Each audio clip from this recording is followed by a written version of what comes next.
Hi, good morning. This is Rick Fetrow from Tyson. He's going to do the pig demo. Any questions? Rick's the man. Rick also knows when we're done, if you have any beef questions about beef, he's got all the answers for us. Yeah. Go ahead, Rick. It's all yours. All right. Well, thank you, guys. As he said, my name's Rick. So if you need to stop me during the presentation, please just stop me, ask your questions, because I don't want to miss anything for you. We're going to do this in about an hour's time. When Steve asked me to come in here and do this, and I found out it was outside, I thought an hour, if it's 20 degrees out here, would be the right amount of time. Today's a nice day, so we're not going to have too bad of a time. The first thing is, where did this pig come from, and how did I acquire it? This pig came from Elizabethtown, Pennsylvania, small little butcher shop up there called Groff Meats. They slaughter every Monday. This pig was walking around yesterday morning, about 6 o'clock in the morning, he was walking. So they slaughtered for me and then got it prepped up so I could show you the demonstration today. I guess a good place to start is you guys carry a lot of different porks, a lot of different manufacturers. Everybody does things just a little bit differently when it comes to slaughter.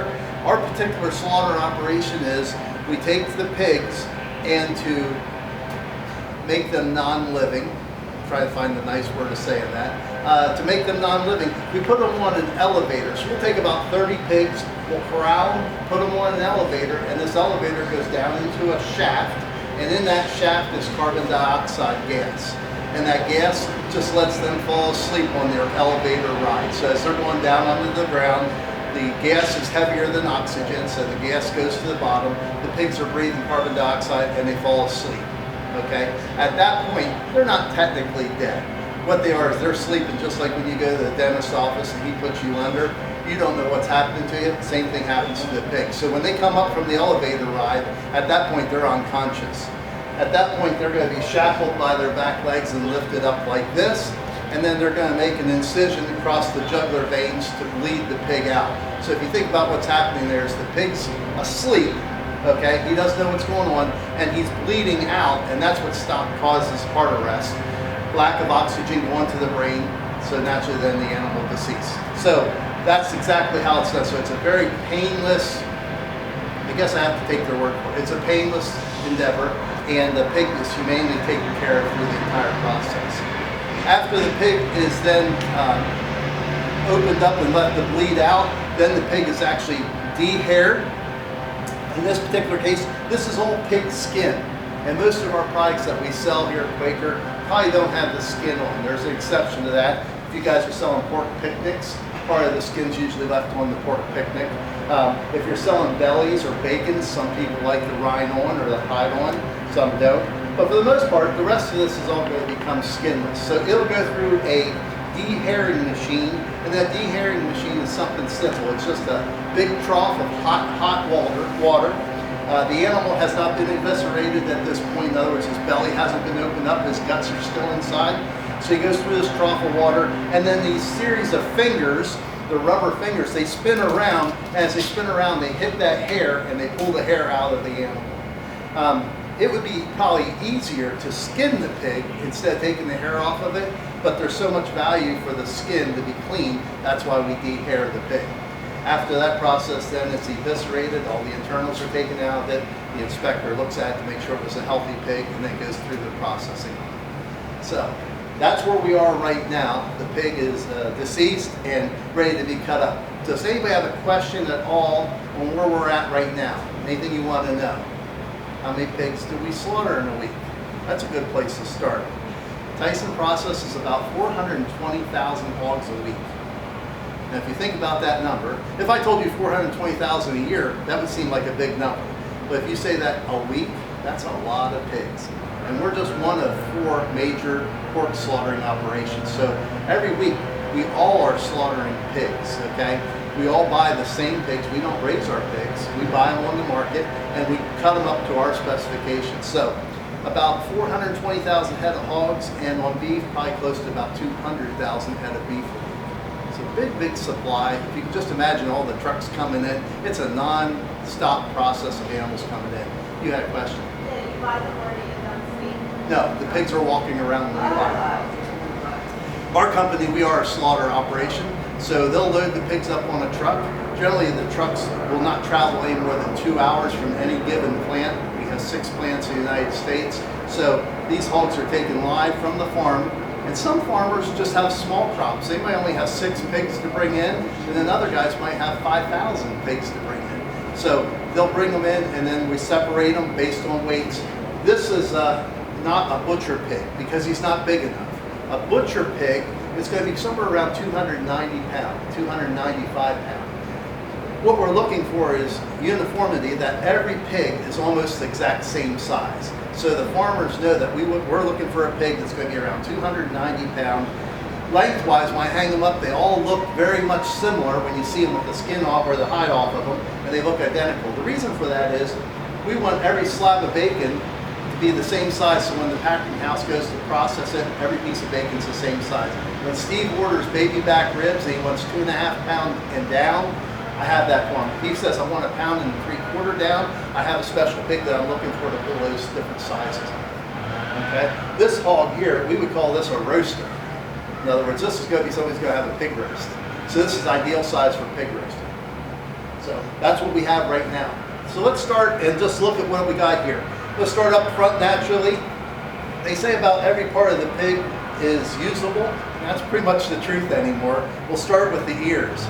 When I first started with the company about 30 years ago, I didn't know what we would do with ears. Today, we sell every ear we have, so it's just incredible. This was an item that used to go into rendering for soap or photographic film or anything like that. Now it's being processed in usually pet treats. Okay, so there's value here on ears. You guys sell ears?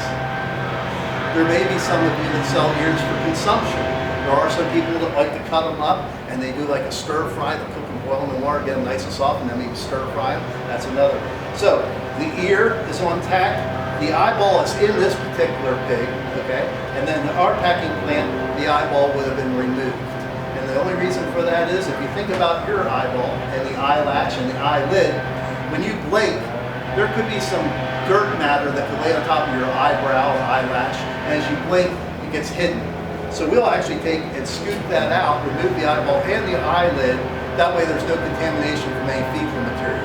But on this small little packer, he's not at the same skill level as what we would be. Below it, on the face here, there is some edible stuff here. There's tongue inside here, or part of the tongue, because I cut it in half. There's the lower section of the jaw, and we call that the jowl of the pig. The jowl is pretty fatty. It's probably 80% fat, 20% lean. But there's a lot of people that like the jowl. Who buys it mostly? Further processors. People that manufacture sausages, things like that, frankfurters, anything like that. They like to have that fat because they're going to mix it with something lean and the fat tastes good, and that's why they want to use this jowl of the pig. It's also inexpensive. This fat here, I'm going to guess under $1. The fat off the back, probably $2. So you see the difference value-wise. It's pork fat here or here, but this fat has more value. This would be called back fat. We'll see that once we get into cutting. Question? Sure. What makes the back fat more valuable? Is it just the fact. Well, there's a couple things to it. One is when you see us cut this apart, it's very consistent from here to here, the amount of fat covered and the way it's shaped. It's almost shaped like a rectangle. So guys that make salt pork, if you ever heard that term, or fat back, that's another term, they'll take this here and they'll just cut it in slabs, they'll cure it, and then they'll package it for retail sales. So that's why they like that. This here has a strange shape to it. It's a 2 to 3 pound piece. It's kind of weird shape, and because it doesn't present itself well, it's good for processing. But it's just more eye appeal than anything. Any other questions where we're at in the head here? So what's going to happen here, right behind the ear, is what I'll call the neck. A pig really doesn't have much of a neck. It's not like a giraffe. It's a very short area, okay? And this neck is either sold with the butt or without the butt. So you guys probably sell a neck off butt, Steve, right? So you sell a neck off pork butt, and you might sell a neck on pork butt. When we cut this, I want you to pay attention. What's in that neck? Not too much. There's some lean meat there, but it's not very nice to cut down if you're going to do a steak or a chop or a roast. It's not a very nice piece, so therefore you may sell a lot more neck off the pork butts than neck on. Okay? Directly below it is the picnic, the shoulder picnic. Okay? And that shoulder picnic goes down into the front leg, and that's where we're going to find there's a hock at the end. And you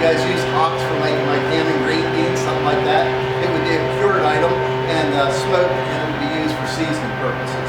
So the picnic is right here. Out of all those hogs that we slaughter, about 420,000, 95% of all the pigs we slaughter, we bone out this picnic.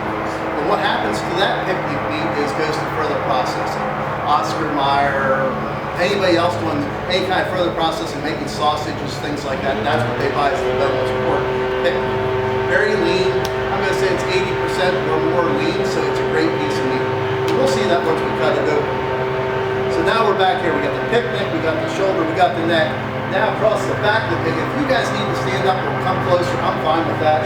Across the back here, we're going to have the loin, okay? And the loin's where we're going to get our pork chops from, our boneless pork roast from. We've heard things like pork tomahawks. All that stuff's going to come from the loin. Underneath here is the most important part of the pig. It used to not be that, but this is the belly of the pig, or the bacon. And we all know what bacon prices have been throughout the past couple of years. So this is a very important part of the pig. In fact, I can sell you those great big pork chops on top probably cheaper than I can sell you the belly of the pig.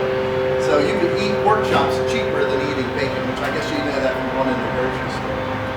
Once we get the bones off of here, we're going to also see some spare ribs in here. We're going to talk about some St. Louis ribs in here, and then up here in the loin, we're going to talk about baby back ribs. Coming back through here, at the end of the loin, we're going to have the sirloin. So you may sell boneless pork sirloins. You sell bone in or not? Boneless pork sirloin, so we're going to show you that. And then what's left here is the bulk of the pig. So when you look at all these different pieces of the pig, here's one of the pieces that make up the most weight that we have trouble getting rid of. This is the pork ham. So until we cure this and make it into a ham, it's just pork. So I need to sell this to somebody that's going to use it to make ham. So let me give you some instances of that. If you went to the grocery store and you saw Coonsler ham, Burke's ham, SK ham, any of those different hams, come out or they're leaving the bone in, they're curing them, and then they're smoking them. And just a few months here, Christmas time, we'll be selling the heck out of just hams. What happens the rest of the year? We've got to get rid of these hams. There's still some ham sales, but not like during the Christmas holiday. So we have to get rid of these. So during Christmas, most of the people probably bought these back in August or September. They put them in the freezer, okay, then they slack them out and they start processing. So this is the ham, and then what's left is just a foot, the rear foot. And there's a place somebody wants to buy them, we sell them too.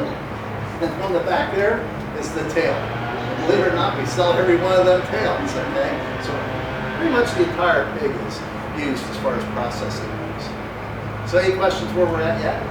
Well, let's start. So what I'm going to do next is I'm going to have to flip the pig over because I can't find the bones if it's on this side. So I thought I'll flip it over and I'll roll back and forth so you guys can see what we'll do. But the first thing I'm going to do is I'm going to try to remove the jowl, the head, and the picnic, and the butt. So I'm going to flip this over to me. And keep in mind, you know, what Rick said about the picnic, and Tyson bones out the picnics. That's why we don't ever have Tyson picnics in the house. Because Tyson would rather bone out all the picnics and get more money for it than leaving the bone in it. Yeah, we have such strong relationships with people like Oscar Mayer and that they want all the picnics we can produce. So if we have a choice of leaving the bone in or leaving the bone out, we'd rather take the bone out and make more margin on it, and that's why we sell it. We do bone some picnics and sell bone in picnics, but not too many. So first thing I'm going to do here is I'm going to go in here and I'm going to find the break point between the shoulder and the loin. If I look here at these ribs, going across here, somewhere in here there's a spare rib, somewhere in here there's a St. Louis rib, and somewhere in here there's a baby back rib. We haven't got to it. So I'm going to try to find vertebra. Right here's a rib. 1, 2, 3, 4, 5. Between the 5th and the 6th rib, I'm going to make a cut. When I make that cut, this is going to be the separation from the loin to the shoulder.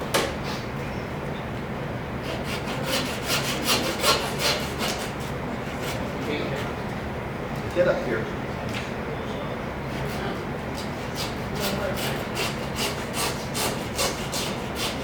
People say, do you do this a lot? No. Last time we did it was at the food show. Yeah, so it's been a while. But I still remember all the pieces are. They haven't moved anything around on.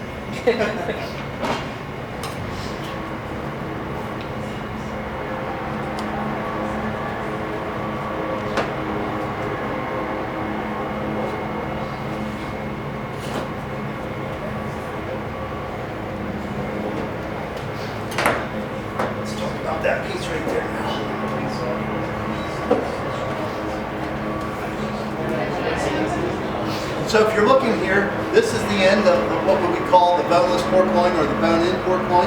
It goes up into the shoulder a little bit. So we're going to remove that section. Show you from this side where we're at. This is what we're going for right here. So I'm simply just going to flip that over. 1, 2, 3. 1, 2, 3.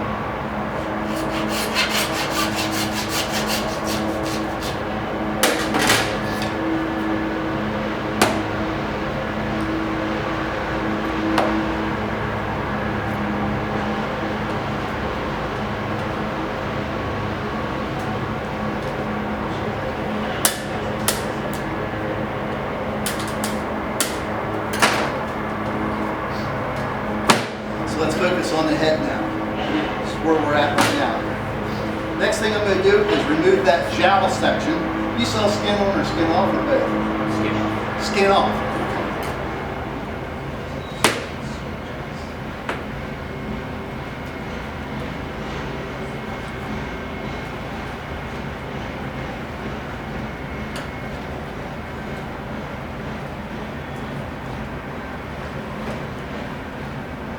You sell pork heads. So pork heads naturally would probably be sold, you guys probably sell them whole intact so you get both sides. But that's real popular depending on certain cultures to buy a pork head and roast it just like we would a turkey.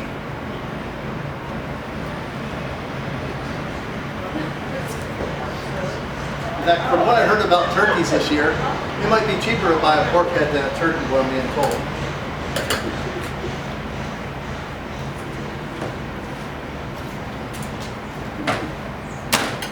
So there's a jowl. Like I said, when we get into looking at that thing, you're going to see it's nothing mostly but fat inside there. There is some lean, but not too much.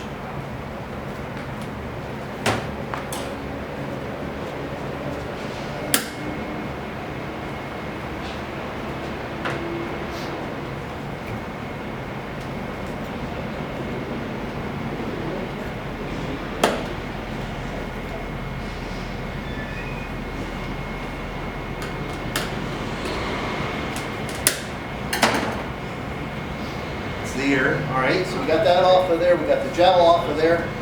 And you guys, do you sell snouts? So snouts, it's hard to believe, but yes, we sell the snout. So that snout's going to come off just like this. And we sell every snout we have, so think about that. 420,000 pigs a week. That's well, how many is that? It's 420,000 snouts a week. Yeah. It's a lot of snouts.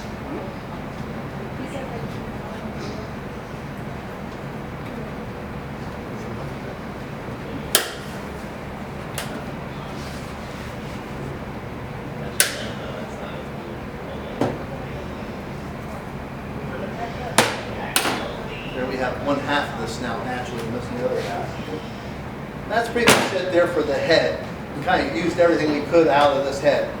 The neck meat right here,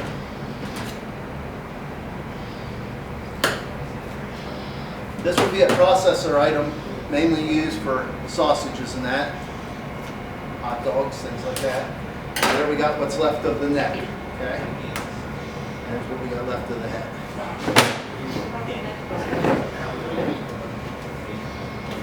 The next thing we're going to work on here now is getting this shoulder prepared here. We're going to have to remove what I call the neck bones. This goes up into the head here.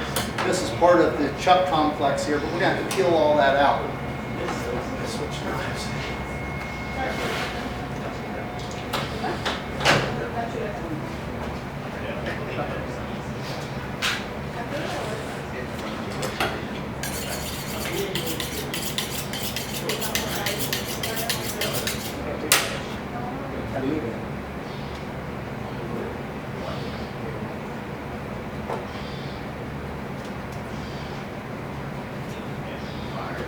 Steve, you guys sell neck bones? Yes, we do. Your neck bones too. Well, then you're selling what we call an extra meaty neck bone.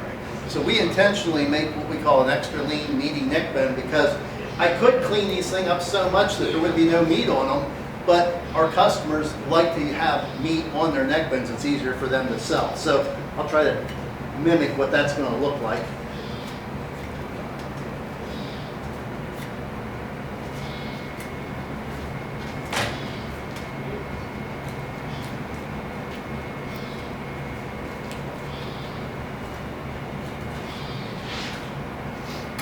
So there is a neck bone, okay?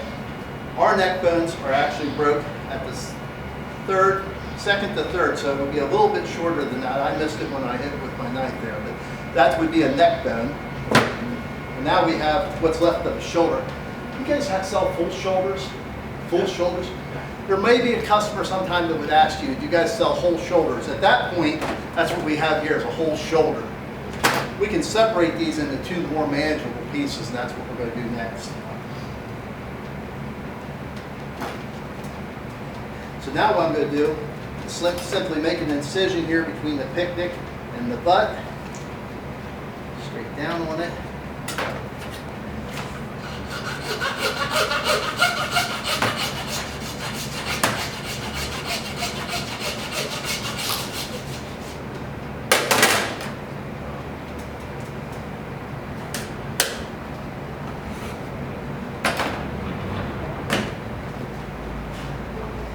Now at this point, we have a pork butt, and I would say this pork butt still has a little bit of neck meat on it. Not too much, but a little bit on here. So that would be kind of like what you'd be selling now, your pork butt. The skin would be removed.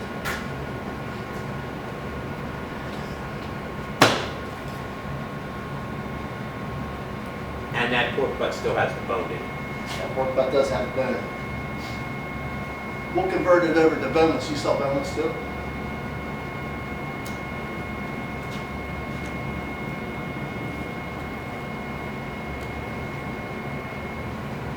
I can cut this a lot faster than what I'm doing now. I just want you to see what all the steps that are going on. At the plant, a pig will be disassembled in about 17 minutes, start to finish.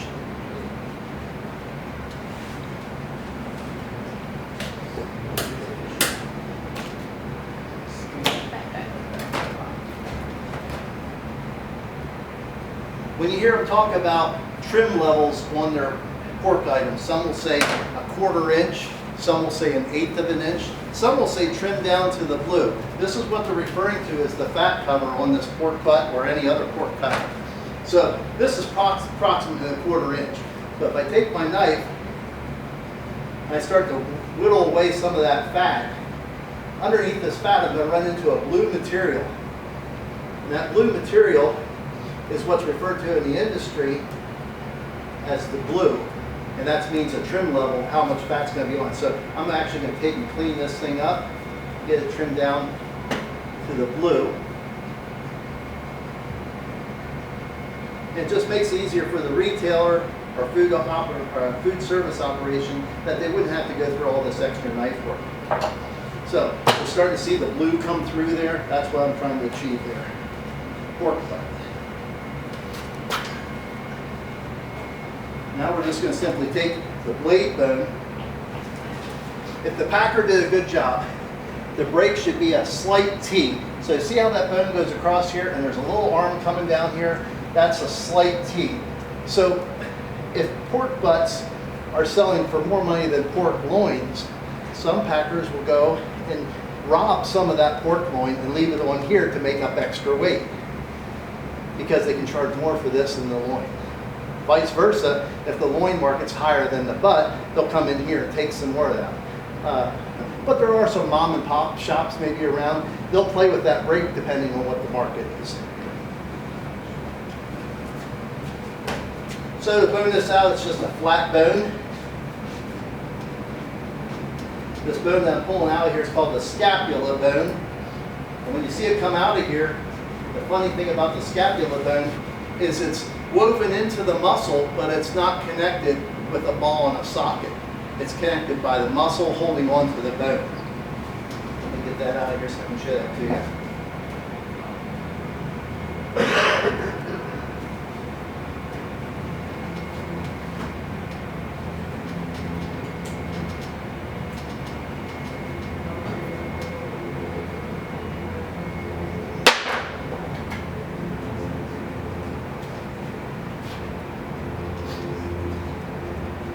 If you are a deer hunter and you can bone out a deer, that means you can bone out a pig because they're built the same way. In fact, if you can bone out a pig, you can bone out a beef animal because they're built the same way.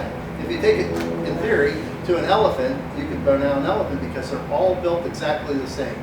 So the whole way from a mouse, the whole way up through an elephant, they all got the same exact group of muscles, and if we cut them, they're going to perform just exactly the same way as far as coming apart.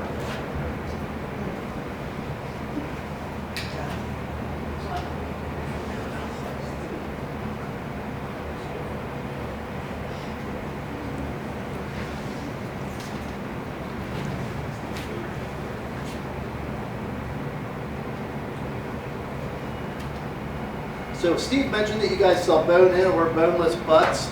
This is the scapula bone. And if you see how I pulled that out, there's no balls, no socket, it's just woven into it. So when you watch football on Sundays, you hear a quarterback injured his shoulder, he tore a shoulder muscle. Just imagine the meat has been pulled away from the bone, and that's what caused the separation. It's not like he broke a ball in a socket, he pulled the muscle loose from the bone.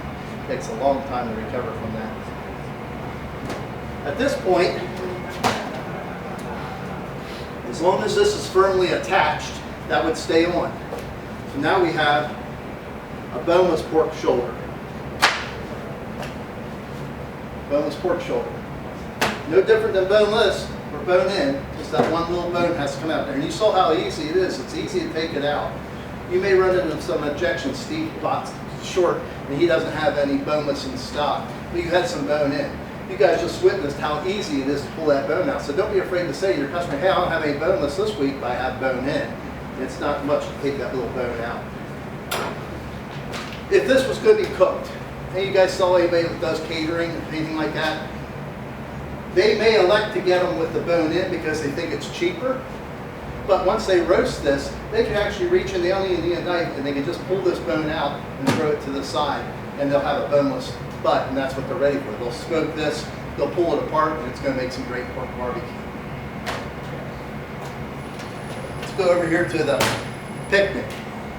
In here is that little pork hawk I talked about.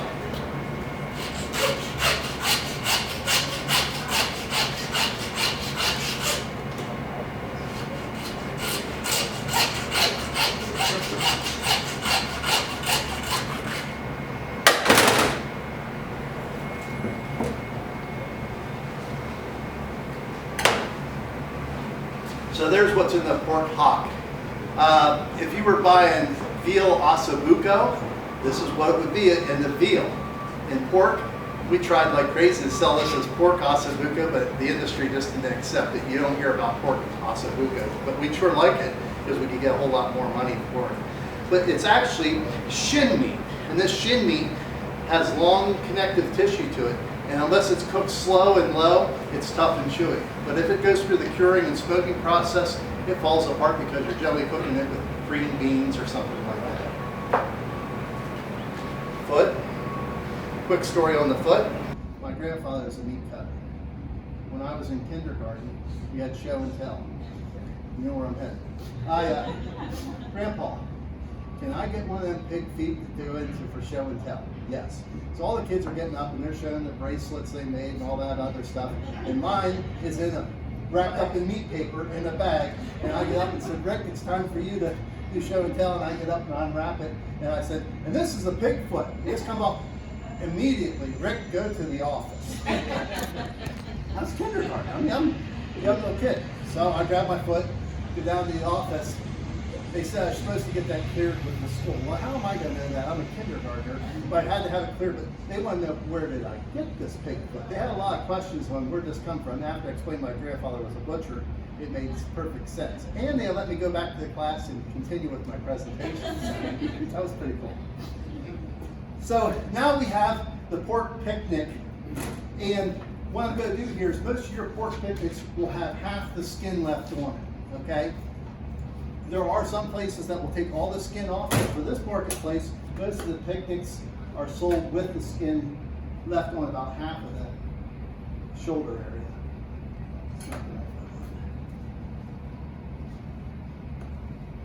Let's peel that off.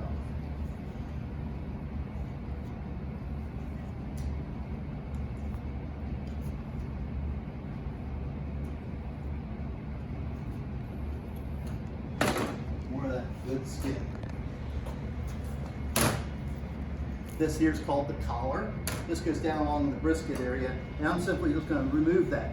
Depending on the packers, some packers will not remove it, some packers will leave this on. I'll pull that collar meat off, and now go into sausage.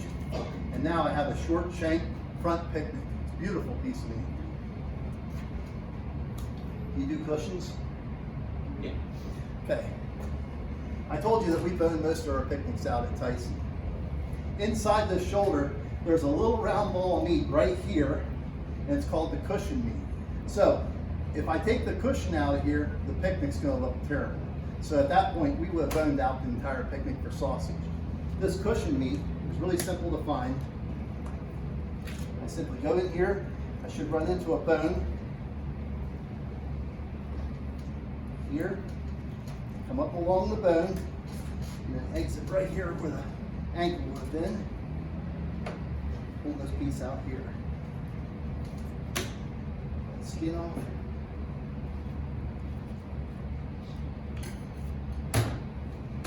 And there would be our pork cushion meat. This is a diamond here. I mean, this is a really good piece of meat. What can you do with it? Anything that you sell boneless pork for, anybody that's further processing or a restaurant that they're going to do something to this as far as cooking goes, that can be done with this cushion. What I really love about the cushion, I'll clean that up. I'll take a little more of that collar off. Now I have a nice ball of meat. If you aren't selling these, you should be selling them because they're such a great piece of meat. What they can do with that is, I'm going to cut it so you can kind of see what it looks like once you cut it into something. Look how beautiful that muscle is. So a nice solid piece of meat, okay, very, very tender, cooks up extremely well. If you were to imagine curing this, putting cure into it, and putting it in a smokehouse, this here we would slice into a bacon. So we could make what we call a hillbilly bacon, and it's coming from the shoulder. So that's where that hillbilly bacon comes from. So you might hear people talk about, can you get me the cushion? I want to make a hillbilly bacon. It's very, very good.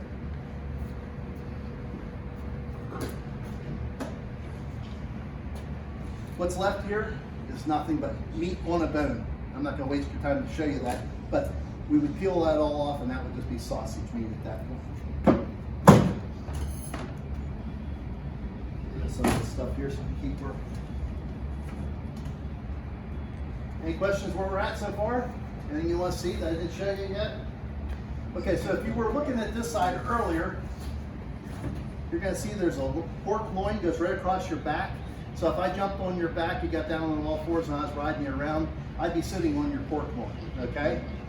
In the beef world, I'd be sitting on your Delmonico steak and your New York strip steak. In the pork world, this is just a loin, okay? We don't separate these usually in the pieces. We use them as one long muscle.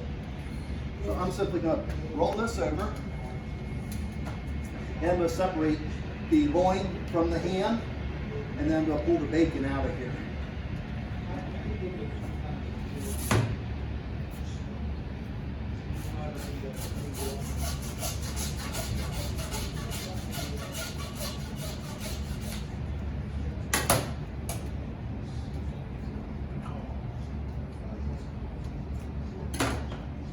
Tail. Every tail's different. You'll see some tails that might be 6 inches long and some that'll be short, just like dogs. Some have long tails, some have short. We don't get any more money for the curly ones or the straight ones. It doesn't really matter. We put them in the same box. All right, so tails.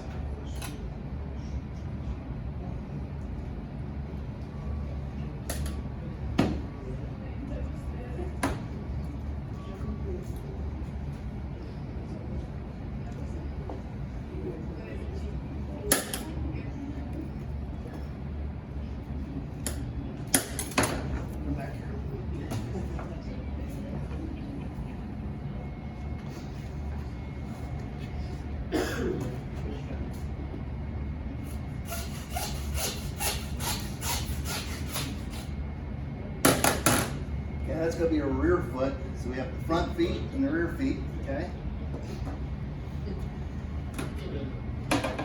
And at this point, this would go into further processing to make into a smoked ham. Generally what we'll do for the smoked ham is we'll remove about half the skin. So I'm going to simply just go underneath here, let that loose, Make an incision here.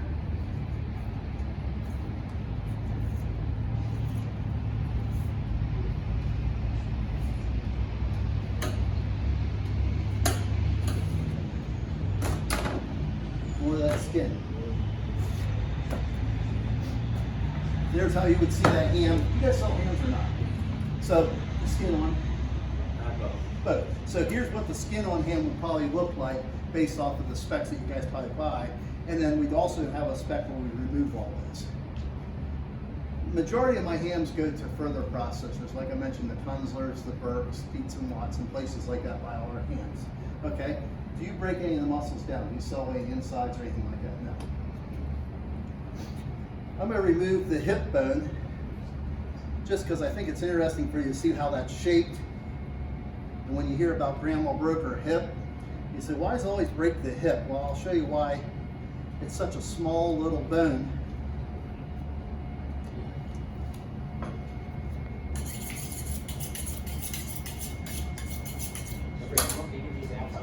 Sure. So Steve's going to pass out some stuff. I'm trying to make this generic as I can. I'm not talking about my pork programs. I know you guys buy from Hatfield and Seaboard and all these other pork packers. But everything I'm telling you is pretty much the same for all those packers, okay? With my materials I'm handing out, one of them I want you to look at says Chairman's Reserve Pork. That's a hand-selected program. The reason I'm pointing that out to you is I want you to look at the color of the pork on that brochure and the pH score of the pork. Because in the beef world, we grade things by USDA Prime, Choice, Select. In the pig world, we evaluate everything based on pH and color score. Okay, so pork has a better eating effect if it meets some criteria, and you'll see it in that brochure what we're looking for.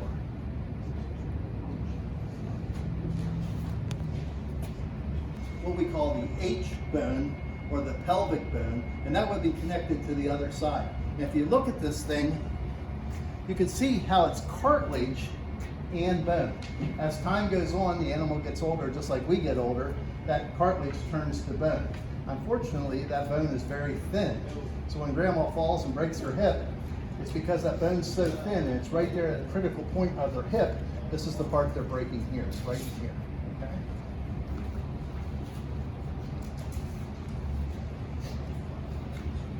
I'm not going to break the ham down because you don't sell them. I don't want to give you more information than you need. The loin and the bacon, naturally the spare ribs are in here, so I'm going to get these ready to go. When I determine the length of the tail of the loin, I want to go to between the 6th and 7th vertebra. So I'm going to go down here until I can find them. 1, 2, 3, 4, 5, 6. 6.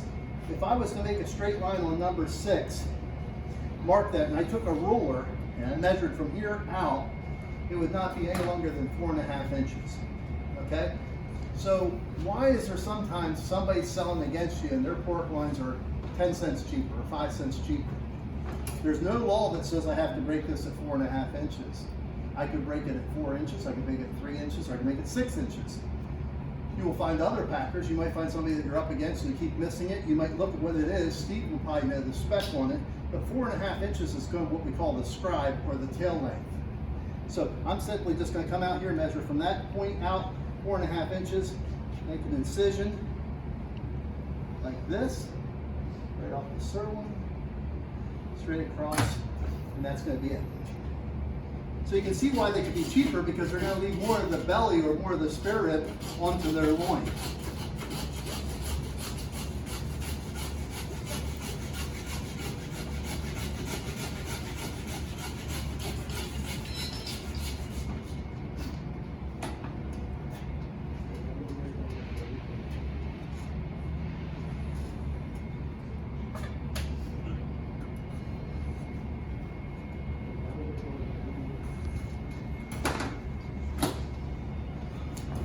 So there we have the pork loin now. If you're selling pork loins, you're selling it to somebody, if they're going to utilize this, they better have a bandsaw. They need some way of cutting this up. There's bones the whole way through here. If this was beef, we'd be looking at this with the bone in as items like T-bone, porterhouse, sirloin steaks, things like that out of the beef animal. Okay? So I'm going to clean this up just to show you what it's going to look like if you were to buy the bone-in loin. Removing that fat here. A little bit of this here underneath comes off. And then naturally all that skin. Okay? The highest paying job in our plant is the guy that removes this skin from this pork loin. Because if he makes a mistake, he goes into expensive meat, right? And if he takes too much off, he's into the meat. And if he doesn't take enough off, it's not in our specs, so he has to go back and retrim it. So I'm simply just going to take my knife and go under that skin and peel all that off.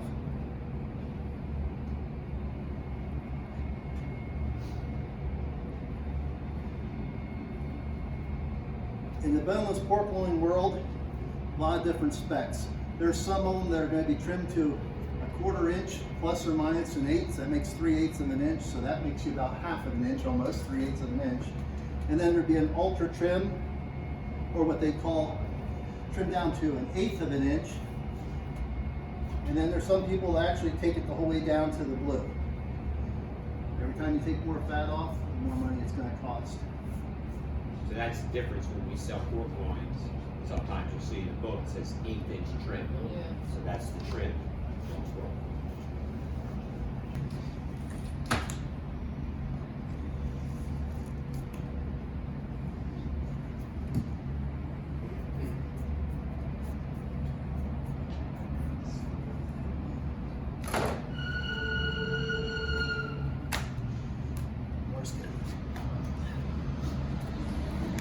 There's the boneless pork loin.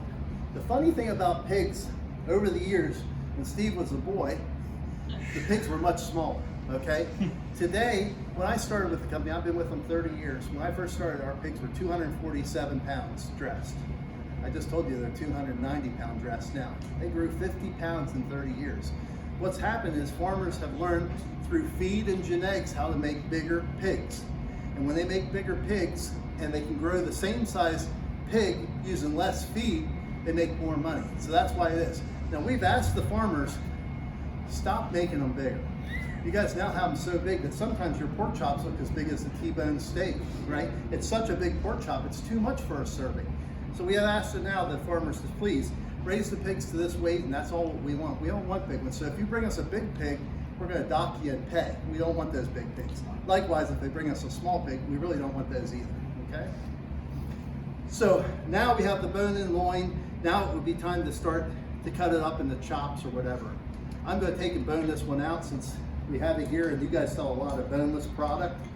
So let's pull out the tenderloins. You sell tenderloins, pork tenderloins, probably the best part of the pig. It lays right inside here. If this would be beef, this would be filet mignon, okay? This muscle does no work at all. It just lays inside the rib and loin muscles.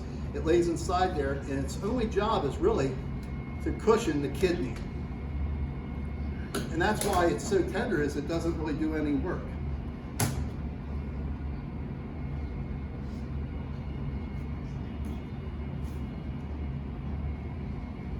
Now I'm trying to just get some of the outside fat off of it.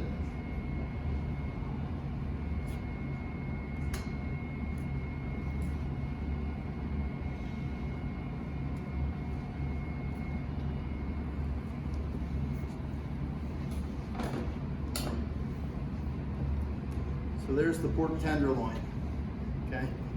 If you haven't been buying these, you really should be buying these. These are just excellent, you know? You can grill them whole like this if you want to, and then simply slice them across the grain and make them into medallions. You could French them, which means just nothing more than cutting it with the grain about 3/4 of the way through. Laying the muscle out like that. And then you have a beautiful piece of meat to go right on the grill. So if you're going to season or whatever, this would be an excellent piece for that. If you have restaurants, you're trying to sell them, say, what can I do with that thing? Well, you can do a lot of things with this. You could grill this if you wanted to. You could stuff this with crab meats. You could put anything you want to. You could put in provolone cheese and spinach, and then wrap this around here and tie it with a string and make a beautiful presentation that way. But there's so many things you can do with this pork tenderloin. What I'm doing here now is I'm going to remove the pork sirloin.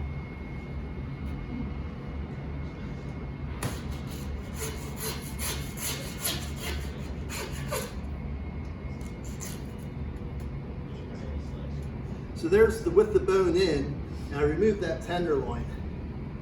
If I would have left that tenderloin in there, you would start to see what looks like the porterhouse pork chop, okay?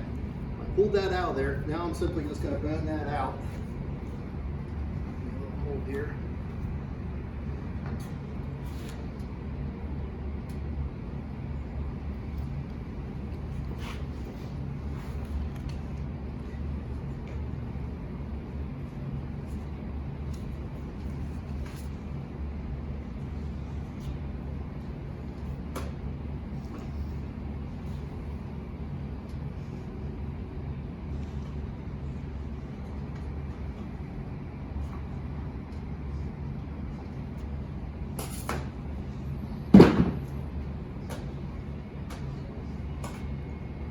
Pork sirloin. It's another great piece of meat. Comes right off the end of the loin there, up against the ham. And what we'd simply do is just cut that into chops if you want to make sirloin chops. If you're selling to like a Korean Oriental accounts, they may take this and cut this up into small cubes or cut it into strips, make like pork on a stick, stir fries, anything like that.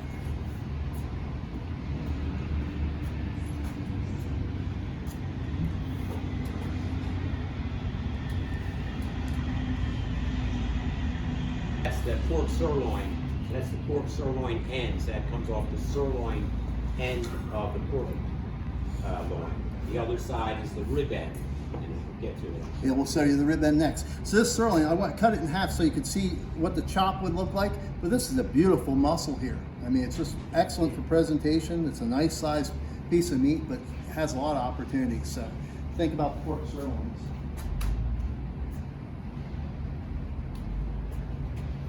Steve says down here in this end, this is the boneless pork rib from the rib end of the pork animal. So we're going to take and bone this all out here and pull out the boneless loin.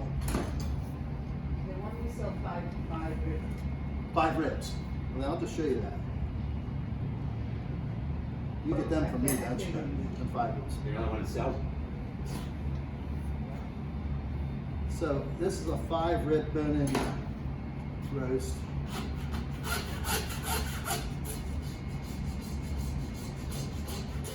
And what happens is we sell so many pork chops to places like Walmart, places like that Kroger, Food Line. We sell so many pre-cut pork chops that this end we need to get rid of, because this isn't really pork chop material. This would be more like spare rib material. We'll call these country style ribs. So as you mentioned, 5 bones across here. Here's a nice piece of meat. Is that blade in or out of them? I'm not sure. I believe they're boneless on the ends, but this is how they would come in, okay? And this would be a rib end. Now, at this point, we could either bone this out, take the rest of the bones off of it, or we could cook it like this and pull it, or we could cut it into individual chops if we want to. You get them in frozen. Correct.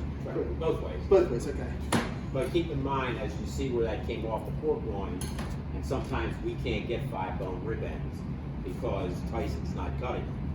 You see how short the pork loin is, so if they're not making center cut loins or whatever, you can't get, they're not making it. So it comes, you know. So what's left here is a little bit of baby back ribs. So when I pull the baby backs off, this would have been connected to the baby back. If I made a 5 rib, I no longer have a baby back to get rid of. I'm going to take this here and slice it on the bandsaw with the bone in to make bone-in pork chops, okay? This here, muscle here, I'm simply just going to clean this up so you can see what happens to it. But if you go to the grocery store, you're going to see something called boneless country style ribs. And they'll look something like this.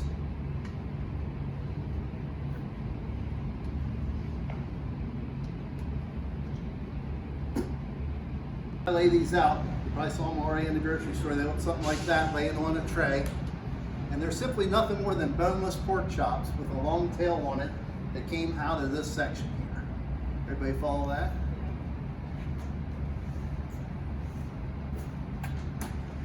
What's left here? Well, let's go after those baby backs.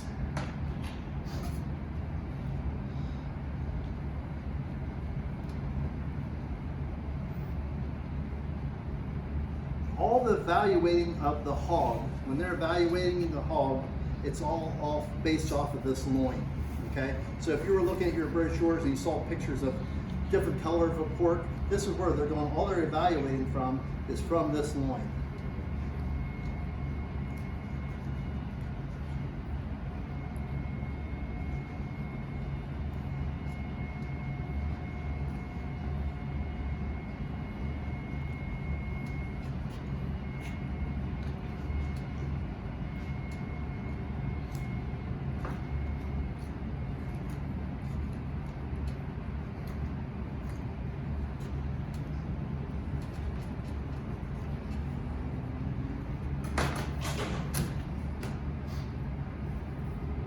So the gentleman asked the question, what's the difference between strap on, strap off?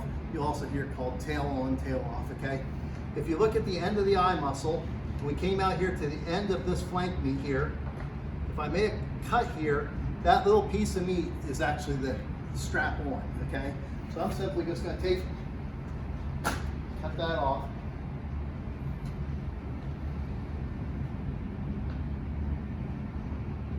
Remove this piece of material, and now you'd have what's called a strap-on boneless pork loin. So that's what it would look like, with the exception of these 5 ribs who have been attached here, so they've been a little bit longer. The fat cover would be trimmed down to either a 1/4 or an 1/8, depending on what your spec is here.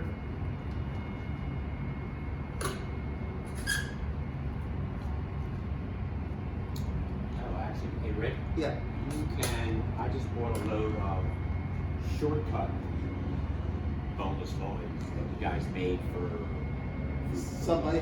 no, well, you made it for the government. Okay. You want to show them Yeah, what it is? so a shortcut is nothing more than, instead of having the whole boneless loin here, we had a sale for, let's say the tenderloin. It was here. One of you guys put it in your pocket, really. Here it is. So this tenderloin was living in here, okay? So let's say, and there was a bone in here. If I'm putting these on the bandsaw and I'm cutting porterhouse chops, as I go down here, you notice how the tenderloin gets smaller and smaller. Well, from there, they go from porterhouse to what we call a T-bone, if there was such a thing, okay? And then back here, I have this little section left over. So what I would elect to do is cut these on the bandsaw back to here. I'd stop, and now this would still have the bone in it, okay? And this would be my shortcut. So I do them bone in or boneless, okay? And it's just this center section, so out here. This would be a shortcut. So it's just the heart of the pork loin.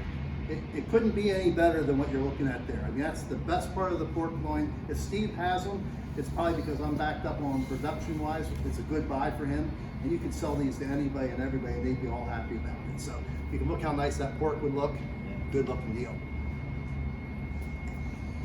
Now this is local pork, okay? So this is coming from Elizabethtown. You'll notice there's hardly any marbling in there. It's almost a solid muscle. So this pork has a pale look to it, and it's not desirable. In our world, this isn't the kind of hog I'm looking for. This is available for a seminar, that's fine, but if I'm trying to sell it to you, I'm looking for marbling in here, just like look for marbling in your beef items. So if you were to look in your brochure, you want to look at the color of that. The paler it is, the less ability for that muscle to retain water. So what happens is that pale muscle would go into an item that would be enhanced, whether it's jacquarded and pumped with a tenderizing agent, a flavor agent, anything to pick up moisture. That's what they would do with it because it lacks marbling. If I gave this to you as a pork chop, you might say it's dry. When you eat the pork chop, say, boy, it's not very juicy. That's because it lacks that marbling, okay? There's those center cuts that we had off before, 5 ribs. Here's the back ribs from the part. So if I put these together and I remove this chine bone, this is all baby back ribs. Follow? So those, if I had the bone on it, it would be a bone-in pork chop. If I take the loin out of it and leave just the ribs there, now it's a baby back rib. Funny thing is, we're selling baby backs today for more money than what we sold loins for. So you're seeing the packers make a switch where instead of coming down here and catching these bones like I did with my knife, I'll come out here about 1 inch and leave more meat on that baby back. That's a benefit for the consumer, but it's also a problem for food service, because now my baby back has that extra lean, extra 1 inch. It makes that pork loin heavier. So therefore, when you put it on the plate, it costs them more money because they're meaty.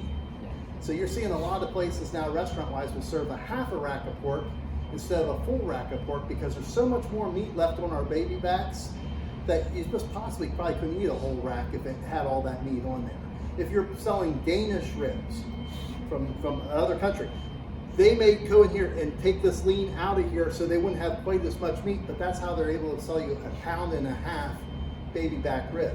Where when I do my baby backs, 2.5 is pretty much what I'm aiming for, 2.5 pounds. If I have a smaller one, it's kind of an oddball. So that's how they get away from that, is removing more of the meat off of here. So if you're eating baby backs, you're eating more bone than you are meat. Some people like it, some don't. But that's where the baby back would have came from. Any questions on that? With that Danish cut, when they remove that extra meat, what do they end up doing? Well, they leave it on the boneless pork loin. Oh, okay. Yeah. They leave it on the boneless pork loin. And in the Danish market, probably it went into being cured.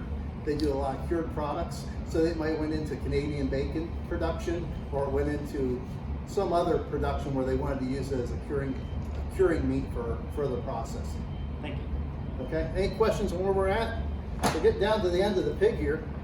We got a couple pieces left of them. Let's get in here and find that pork belly. What's left here is the ribs that go around this section here. And then right here, this soft bone here is what's called your sternum, and that's that bone right here. So if you know somebody had open heart surgery and had to break the sternum, they took a saw and cut through here. Well, you'll see it's mostly cartilage. That's why they cut through there, because it will mend itself over time because it's cartilage. If it's bone, it doesn't mend too well, but if it's cartilage, it'll usually come back together pretty well. So now I'm going to remove that. While Rick's doing that, so the belly he's working on now with the bones is what we call, or what we have, that's the bone-in belly. It's got the ribs in it, so that's the bone-in belly. So you sell a bone-in belly now? Yeah, Okay. we sell everything, bone-in, bone-in. Whatever you want to sell. We have. That's cool. So now I'm going to pull out the rib, the spare rib here. All I'm simply going to do is I'm going to get my knife underneath those rib bones. I'm going to bring it up. And if you look at our spare rib, it's what we call a meaty spare rib. So I'm intentionally leaving some of that bacon meat on the spare rib, because when you buy our spare ribs, we want you to have a meaty eating experience. We want you to have just a pile of bones.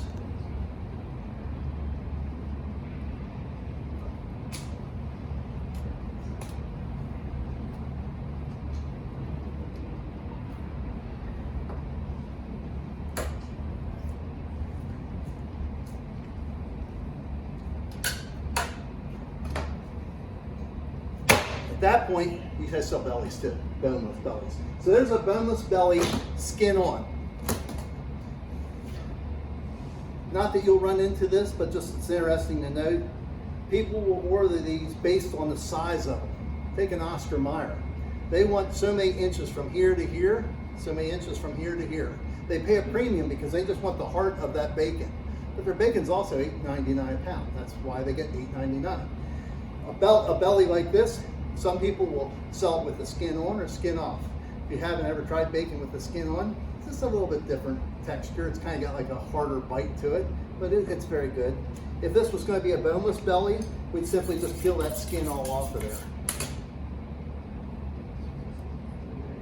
And again, we sell the belly with the rind on or skin on, and rinds.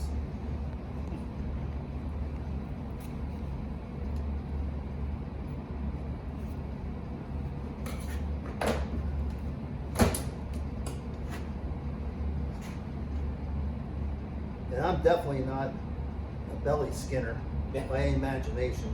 Those guys that do this are so quick at it, but I'm an old guy.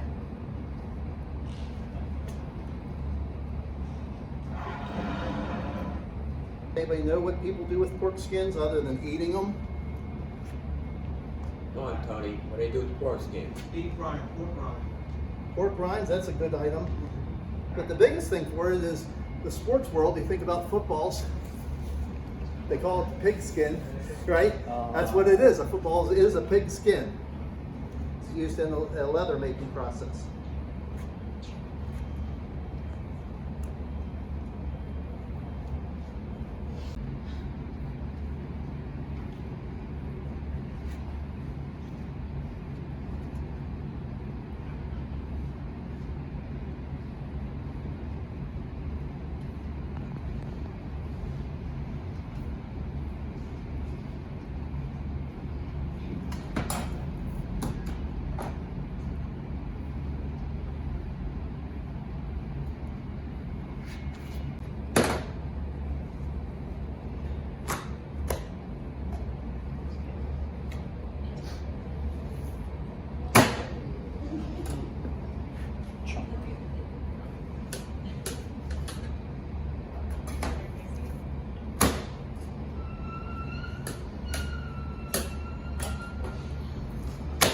So there we have the fresh belly or the bacon.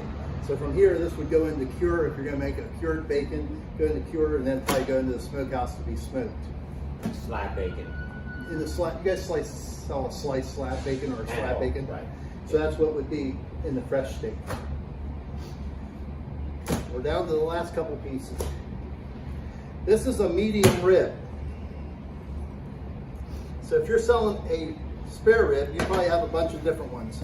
This is what we call a spare rib. This is probably like 3.5 pounds to 5 pounds, somewhere in that range, okay? It has, well, this would be removed. This leaf fat would be removed.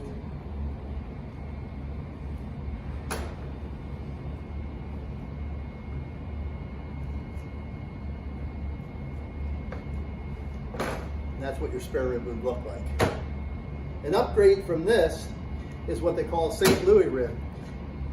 Anybody eat these things, medium ribs? Okay, so when you get down to this brisket area, there's cartilage in here, okay? And what happens is you have a tough time eating around all the cartilage. So they created this thing called a St. Louis rib.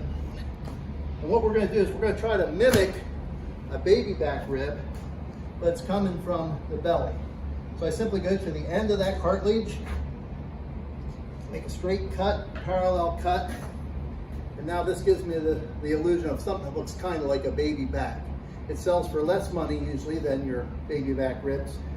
The eating experience is good. I actually prefer these over baby backs, but I don't like the cartilage, okay? So on the St. Louis rib, that little bit of cartilage is gonna remain. So if you're selling that, that's one of the things that'll be a negative to it, is that cartilage sometimes will come off when you're eating it and you go, oh, I might bit into something hard, that would be that cartilage. But this would be your St. Louis style rib. I think we ran out of pig. Does anybody have any questions, anything we looked at here? Anything you want to know? Well, that's easy. I got one for you. Go ahead, I don't know Steve. if you do it. So we also sell A Japanese spec, what we call a single ribbed belly. Okay. A single rib. Ribbed belly. So basically what it is, if you had the belly laid out, okay, if you want to lay the belly Yep. out. Okay. Steve's saying here's the belly. All right, so if you lay the belly out, Okay. okay, put the ribs on Put the ribs back on it. it. Okay. What they do is, when they call a Japanese spec, they take the bones out of this belly and they leave the finger meats all in. I do know what he means now. Okay. So what they're going to do here is, instead of taking the spare rib off of it and selling that separate, they're going to bone out each one of these ribs. Right. So here's Very what time consuming. Oh, it's super time consuming. But what's it doing is it's leaving more meat on the bacon, so it's making a nicer bacon. So as I go in here and I do that little process, just like Steve said, I simply take this out.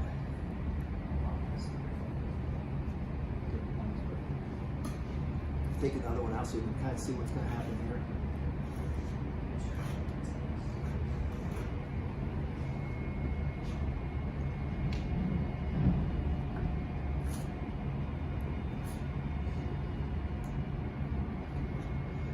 And we have these fingers in here.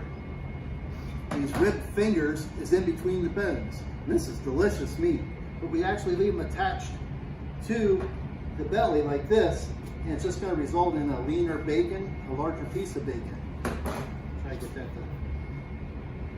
Right. Kind of see how that looks there? Yeah. So they left that little bit of meat on there. And what was it called in Japanese? No, it's a single ribbed belly, ribbed. The bones are taken out. So all the bones have been taken out, but the Right. finger meat would have been left Right. in there. And it mostly goes, to Asian trade, or what they call it a Japanese spec. That's what it does. It goes overseas mostly. In beef, we do the same thing. So when we're pulling these ribs off of the beef animal, we pull these fingers out. We all actually export all these fingers, and they go to Korea, and they call them Karubi rib fingers. I think I'm saying that right. Rib fingers. Is it good? It's incredibly good. Incredibly good, because it's very, very tender, and it's between the bones, and it didn't do any work. So they're very, very tender. I went to a restaurant in Elizabethtown, Pennsylvania, called Groff's Restaurant, and the lady had prime rib soup on her menu. So right away I had to ask, okay, I'm a meat cutter, tell me about prime rib soup. What she does is she roasts the prime rib with the meat with the bone on, and after she's done, she comes back and peels all the bone off of it and takes these fingers out, and then she cuts these up into little pieces and puts it into her soup, and this is prime rib soup. Pretty clever, right? I was a fan. It was good. It was good. But those fingers eat extremely well. So, any other questions, comments? Now, Rick, when it comes to beef, is that where the outside skirt and the inside's coming from? Yeah, that would be good. So the skirt is here. This is the skirt. Now this would be the inside skirt. So this is actually hanging on the inside of the belly. Okay, it goes between your lungs and your intestine. Okay, so I don't know if there's any deer hunters here, but when you open up a deer and you pull out the guts of the deer, there's a membrane that goes between the lungs and the intestine. You have to cut through that. That's a diaphragm. When you cut through it, now you can access the lungs, the heart, all that. That diaphragm is that meat here. So that's what we're talking about here. This is the inside skirt and the outside skirt. So here's the inside. It's on the inside of the rib, and then the outside is up here. So we have the outside skirt, the inside skirt. So if I was a meat guy, and I was going to sell you inside skirt or outside skirt, this is what I'm going to sell you. There's not going to be much on pig. Inside skirt, outside skirt. So, same animal. Same animal here. There it is. You can just see the size difference. So when Billy buys skirts, he's buying inside and outside. The inside skirts are probably maybe a little bit cheaper. The outside skirts have more fat left on, but they're thicker muscle. So on the outside skirt of a beef animal, they might be this thick. On the inside skirts, they might be just about as thick as this. And most people taking that skirt meat would cut it into things for like fajitas or something like a burritos, whatever. They would take and use that skirt meat. But it's extremely good. It's high priced. You look at skirt meat, but you think about what it does, it's only a muscle that is used for breathing. So when you inhale, that muscle contracts to make your lungs expand, and then exhale and it opens up. So that's what it does. So it's a very good piece of meat. Good question though. Anybody else? Questions, comments? Yes, sir? Sure.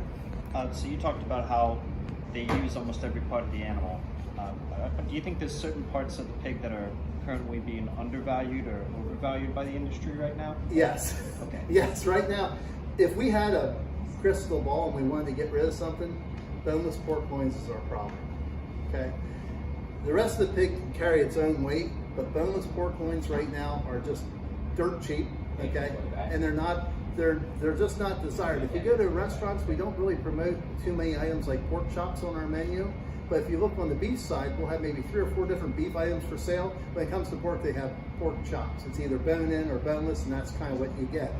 So we're stuck with this muscle here, trying to get people to buy it. So mostly we sell these to retailers to make it into boneless pork chops.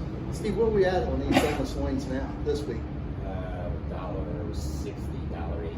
Yeah, $1.60, $1.80 he's saying for this boneless pork chop. But if you go to the grocery store, what's boneless pork chops selling for? I do this once a month I go out and look at grocery stores. I have people selling boneless pork chops from $3.99 to $6.99. And there's no difference other than they just want to make more money on them. But they're only paying $1.60, $1.80 for them. So we're stuck with this piece. So now as an industry, what can we do with that? So we're actually having a little contest at Tyson right now for somebody to come up with a creative idea to get rid of this, okay? My creative idea is, I'm gonna show you mine.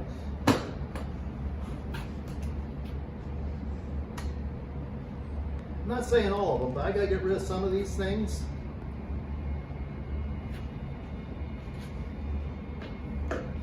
So I just took a 3/4 inch slab off of here, okay?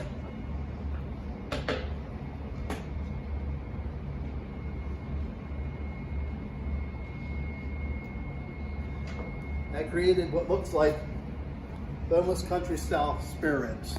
They look like boneless country style. So if you like baby, I would call these boneless baby backs if there was such a thing. That's my creative name. And so if you think about it, these things are only $1.80 a pound or so. And if baby backs were in a normal market $4, this is a great value. If I could get somebody like Hardee's or Wendy's or something like that to put this on their menu, and you would get maybe like 3 ribs for a sandwich, it would be a boneless pork baby back sandwich, I think it'll be awesome. And I think I can get more money for it. But I gotta sell it to everybody and make sure they all believe in the same way I do. Yeah. But I can get rid of a lot of it because I just cut that one. I still have this much pork loin left. I can get another probably 2 out of here, and then I can make all these extra little things. And if you can imagine,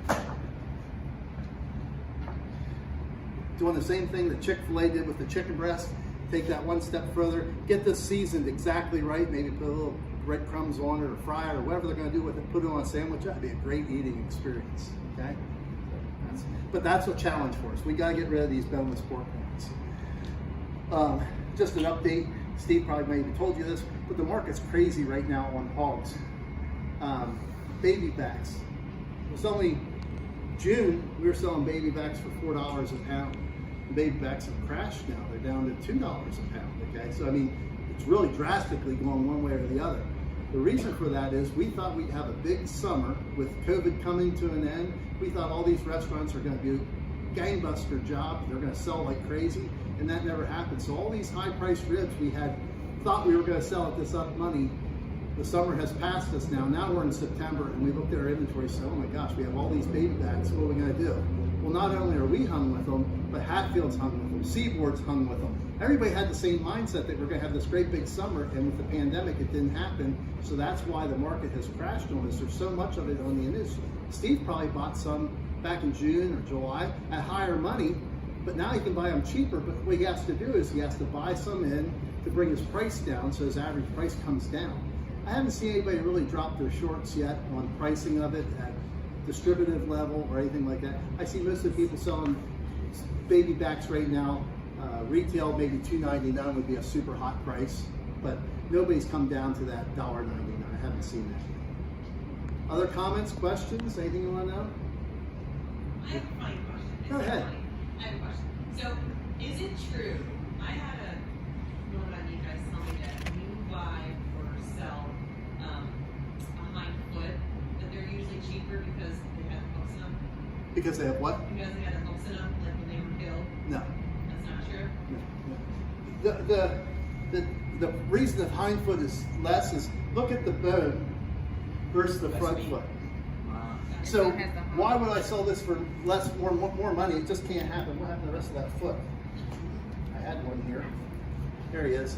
So the front foot had this on. Okay, so I got all that extra meat. If I send it to the back foot, there ain't much on there. Now there are people that will buy that, but it doesn't have the value that this front foot does. That's the only reason. The hook went through it, is what he told you or somebody told you that? We hang the pigs by this tendon here, and that tendon is so heavy or so strong that you can't pull it. So what happens when we run our hook through there, the whole weight of the animal hangs on one tendon on each side. Wow. So whenever we hang a beef animal, we hang pigs, we hang it by the same tendon, and that's why it supports the weight. Okay. If you heard somebody cutting this here tendon in the back of your heel, you can feel it when you guys reach back to your leg. You can feel that tendon in there. If that comes severed, you're crippled. that thing will put you down. You won't be able to walk once that's cut. There's a movie with Brad Pitt in it that he gets a cut. Do you remember that? An arrow went through it. As soon as it happened, it's a movie, but he can't move. That thing doesn't work anymore. The foot doesn't bend, it doesn't work because it doesn't have that tendon anymore. Believe it or not, I sell all them tendons too. So when I process this foot further and somebody wants it, they want to buy that tendon, I would sell you that leg tendon. And what do they do with it? I think it goes to the Asian market as well, and they cook it in a clear soup. So it's kind of like a clear soup, and maybe they put something, mushroom or something into it, but it's clear. You don't have much of a flavor, but that's what they cook off. I don't know how you can start with something with no meat on it and still have a flavor there, but they do it. I've enjoyed it, I like it, but I don't know how it works. So that's the answer to your question. Anybody else? Can I see an actual chine bone? Say it again. Can I see an actual chine bone? Yeah. When we split the animal in half, we cut through the vertebra. Here is the spinal cord, okay? So we have to break this because I can't run my knife through. I can't run my knife through it because it hits the chine bone. That chine bone is a solid bone. So what I'll do is I'll put that on a bandsaw and I'll cut that chine bone off. And once I cut that chine bone off, I can run my knife right through it.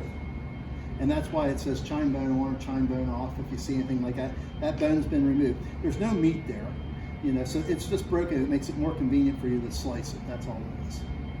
And it's as long as a pork loin. It's as long as the pork loin. Yeah, it goes from the front of the animal to the back. So it's a long bone. So they don't cut them. No. No. If I had to do it here, I'd have to take the handsaw and go back and forth like this and cut that off of there. But then it'd make it extremely easy for me to carve the baby bone. Okay. Other comments, questions? Well, it's 12 o'clock. That worked out pretty good. I said an hour and a half, so I thought that would be about right. Good. If that's it, Stevie, you got the stage. Tell me what you need to do next. Go sell some meat or whatever. We're good. Everybody's good. Any questions? Any questions? Are we grilling now? We're good. Are we grilling that? Well, yeah, get the grill. If you get the grill, we'll cut some stuff up and eat. Kind of out of that. Hey, thank you guys. Thank you. Appreciate it. Thanks for coming in. You bet.